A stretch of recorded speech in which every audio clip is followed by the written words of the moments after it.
En fotografía hay distintas etapas. En general, cuando estamos empezando, todo pasa por lo técnico. Queremos saber qué se le hizo, el diafragma, la velocidad, el uso de filtros, el trípode, exposiciones largas y un montón de cosas más técnicas, ¿no? Ahora, después de un tiempo, un largo tiempo, nos empezamos a dar cuenta que lo importante está en otro lado. Lo técnico ya empieza a pasar a segundo plano y empezamos a interesarnos más en otros factores. Y uno de esos factores es el tema del video de hoy, que es composición. La composición en fotografía de paisajes es uno de los conceptos más difíciles de aprender. Y eso hace a la fotografía de paisajes tan cambiante, divertida y dinámica. El hecho de que no haya una sola forma de componer, no haya un libro que nos diga cómo hacer las fotos, hace que sea un poco más difícil, pero también es lo que nos empuja a seguir intentando, a seguir saliendo, siempre a buscar mejores imágenes. Y sí, la composición en fotografía de paisajes al principio es difícil de dominar. No nos damos cuenta por qué una foto funciona mejor que otra y volvemos a casa con un montón de fotos en la SD que al final solamente rescatamos un par. Por esto en el video de hoy quiero contarte cuáles son los 5 errores de composición más comunes en fotografía de paisajes y cómo solucionarlos, o al menos tenerlos en cuenta. Y pasemos al primer error, que es la ausencia de un sujeto. Y este es uno de los errores más comunes en fotografía de paisajes. La ausencia de un sujeto hace que el mensaje que estamos tratando de transmitirle al espectador que está del otro lado sea un poco confuso y disperso. Que haya un sujeto principal le da un lugar a donde mirar al espectador, a donde hacer foco, para después recorrer la foto con el resto de los elementos. Y esto hace que nuestras imágenes sean mucho más dinámicas y tengan mucha más fuerza. Pasemos a la parte un poco más divertida, en donde matamos a mi foto y vemos todos los errores. Y este es un ejemplo claro de la ausencia de un sujeto principal. Tenemos ciertas líneas de las piedras que nos están llevando hacia el centro de la imagen. Tenemos un cielo interesante, pero no hay ningún sujeto principal claro. Sí, están las montañas que, bueno, están bien, pero están en sombra. Si por lo menos esas montañas tuvieran luz, seguramente la foto ahí sí tendría un sujeto principal un poco más claro en dónde mirar. Pero ahora solamente estoy viendo líneas que me llevan hacia la luz y en la luz no hay sujeto.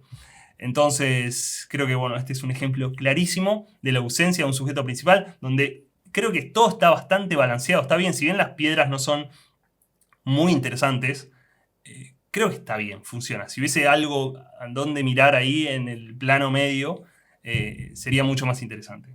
Pasemos a la segunda imagen y esta es parecida. Si bien es completamente diferente el paisaje, el error es muy parecido. No hay ningún sujeto principal. Sí, tenemos dos elementos que nos llevan hacia el centro de la imagen, a donde está por salir el sol, pero no está pasando nada. Sí, la foto es dinámica, está bien, pero le falta algo, ¿no? Ahora, fíjense cuando el sol sale, esto era al amanecer en la costa en Pinamar, cuando el sol sale, ahora sí se muestra, y ahora sí tenemos un sujeto principal. Y fíjense que es todo prácticamente lo mismo. Todo funciona como elementos hacia ese sol, hacia ese sujeto, pero vean, ahora sí, cuando tenemos un sujeto principal, cómo la imagen cambia y tiene mucho más sentido. Me parece que la imagen anterior no tiene nada, y esta sí tiene sentido. Sigamos dándole con un caño a mis fotos y pasemos a esta imagen. Y esto es lo mismo, le falta un sujeto principal. Sí, tiene una luz que puede parecer que funciona como sujeto, pero me parece que no, que la luz no es suficiente. Siempre hace falta algo más. La luz para mí es un elemento que nos puede ayudar a que el sujeto se destaque, pero nada más, no funciona como sujeto. Así que veamos este mismo lugar, ahora apuntando hacia otro lado y buscando un sujeto principal, y ahora sí la imagen tiene mucho más sentido, me parece. Sí estamos viendo algo que combina con otra cosa.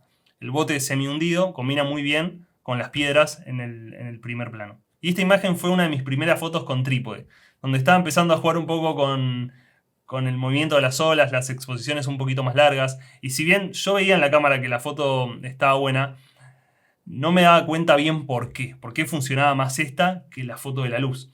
Ahora, hoy después de un tiempo me puedo dar cuenta por qué funciona bien.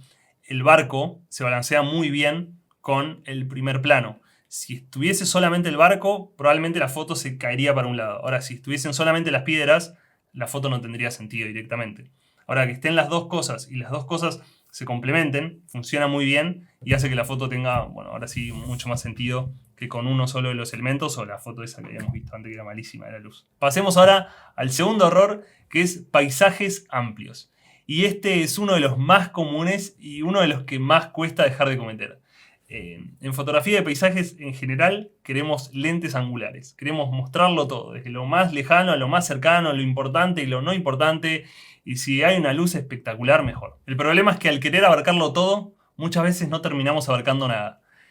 Hay tantas cosas donde mirar, tantos lugares donde ver, que el ojo se dispersa y lo interesante de la imagen que queda en una porción muy, muy chiquita de la foto. Cuando empezamos a usar otras focales y dejamos un poco a descansar los angulares, se nos abre un mundo de posibilidades enorme. Y no solo en fotos, sino también en observación. Empezamos a ver todo con otros ojos y a disfrutar mucho más de la experiencia de búsqueda de fotos. Empezamos a ver texturas, colores, contrastes y pequeñas porciones de la imagen que son súper interesantes. Y de este error tengo miles de ejemplos. Yo también sufrí angularitis. Vamos a ver dos ejemplos que son clarísimos. Y en esta primera imagen le tengo una bronca al yo de esa época. Fíjense la oportunidad que me estaba perdiendo arriba por esperar las condiciones con la cascada. Estaba esperando que las nubes se vayan para hacer las fotos con el conjunto de montañas en el Chaltén. Y fíjense todo el clima que tengo acá para hacer fotos con teleobjetivo. Es tremendo. Me hubiese encantado tener imágenes de este tipo y seguramente hubiesen sido mucho más impactantes que la foto que yo estaba esperando. Así que ahí tenemos un ejemplo claro de angularitis. Pasemos ahora a la siguiente imagen y en esta pasa exactamente lo mismo que en la imagen anterior. Esto es en Torres del Paine y fíjense, por concentrarme en abarcarlo todo, no estoy abarcando nada y me estoy perdiendo de una foto súper interesante y con un clima espectacular, con un misterio increíble en este sector. Me hubiese encantado haber hecho la foto así. De hecho, la corté varias veces a ver si quedaba aceptable. Obviamente no, es una locura cortar esta imagen así, pero fíjense lo que me estaba perdiendo. Y varias veces veo esta foto para concentrarme en... Che, me parece que el angular está bueno, pero cuando muchas situaciones se dan juntas al mismo tiempo. El resto de las veces probablemente saquemos mucho más provecho al paisaje usando teleobjetivos o focales un poco más largas que angulares. Sigamos avanzando, que esta también es muy típica. Iguazú, queremos abarcarlo todo, queremos mostrar que las cascadas son impresionantes, que hay un montón de cascadas, pero termina pasando lo mismo. Tenemos tantos sujetos que todos compiten entre sí y además hay mucha información. Al espectador le mostramos esto y se confunde un poco, es demasiado y está un poco desordenado. Ahora, por suerte acá sí me pude dar cuenta de que en este sector había una imagen muy linda. Me parecía, por lo menos a mí me encanta esta imagen que termina siendo esta. Y fíjense en esta imagen que si bien es más simple, es mucho más linda y mucho más concisa. Al usar un lente un poquito más largo estamos comprimiendo los planos y la parte de atrás parece que tiene todavía más fuerza. Además, todo ese clima, toda esa bruma que hay, le da un poco de misterio y estamos dejando lugar a la imaginación para que el espectador se imagine qué es lo que hay al costado. No estamos dándole todo servido diciéndole, bueno, este es el paisaje, míralo y listo, sino que le estamos dando lugar a que se imagine cómo es el resto. Entonces, para resumir este error, el angular sí, nos va a dar imágenes espectaculares, pero no tiene que ser nuestro único recurso. Imágenes con teleobjetivo o lentes un poco más largas que angulares nos van a dar imágenes mucho más lindas, mucho más concisas y concentradas en pequeñas porciones que posiblemente sean más interesantes que todo el paisaje. Llegamos ahora al error número 3, que son las distracciones. Y este es un error que en general cuesta darse cuenta que lo estamos cometiendo. Está relacionado con el error número 1 que habíamos visto antes, que era encontrar el sujeto principal. Una vez que lo encontramos, el resto de los elementos deberían complementar al sujeto principal, darle contexto, acompañarlo y, si es posible, todavía darle más fuerza. Y el error está en que no nos damos cuenta que muchos de esos elementos en realidad están compitiendo con nuestro sujeto principal y distraen al espectador del sujeto principal y hace que la imagen sea mucho menos clara y concisa. Y en general, solo en general, mientras más simple sea ese juego entre el sujeto principal y los elementos, mejor va a ser la composición, solo en general. Vamos a ver algunos ejemplos. Y acá se ve clarísimo. Tenemos tantas distracciones que al final la foto no termina resultando. Tenemos un montón de posibles sujetos, porque no quedan claros si son sujetos, si la ciudad es el sujeto, si el sol, si la piedra a la izquierda o el lago.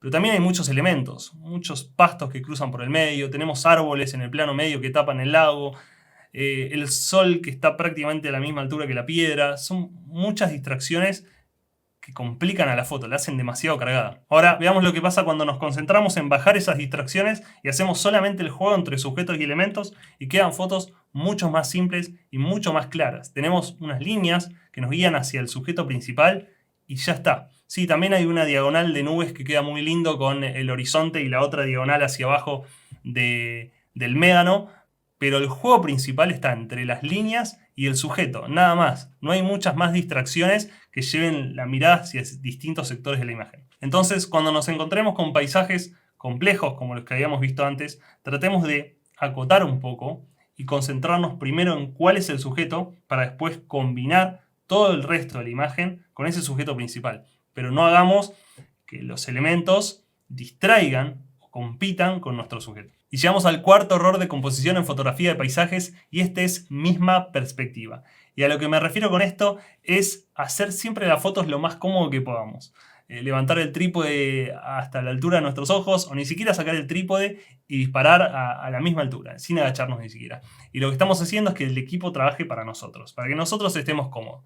Cuando en realidad deberíamos buscar la mejor perspectiva para mostrar de la mejor manera el paisaje. Cambiar de posiciones, acercarse, agacharse, cambiar a veces centímetros el trípode nos va a ayudar a hacer muchísimas mejores imágenes, no solo porque estamos buscando el mejor ángulo de ese paisaje para hacer la foto, sino que también vamos a tener perspectivas distintas a las que estamos acostumbrados. Vamos a tener ángulos diferentes con los que jugar. Además, vamos a estar resolviendo el error número 3, el de distracciones, casi automáticamente.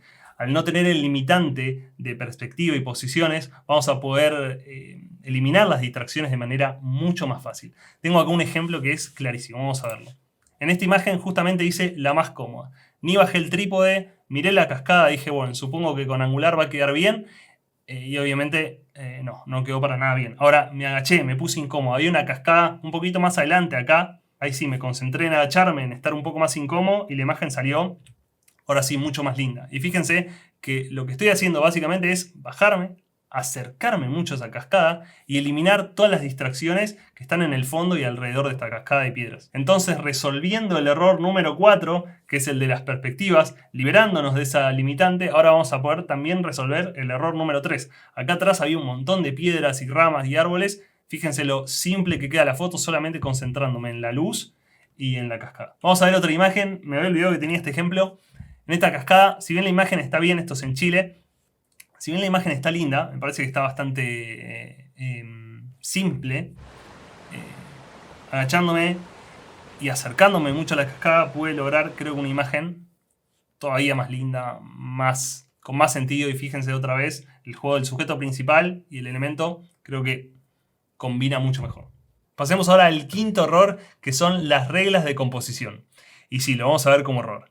A ver, me parece que las reglas de composición están buenísimas para aprender. Nos dan una buena base sobre composición y nos ayudan a acomodar el encuadre cuando estamos empezando.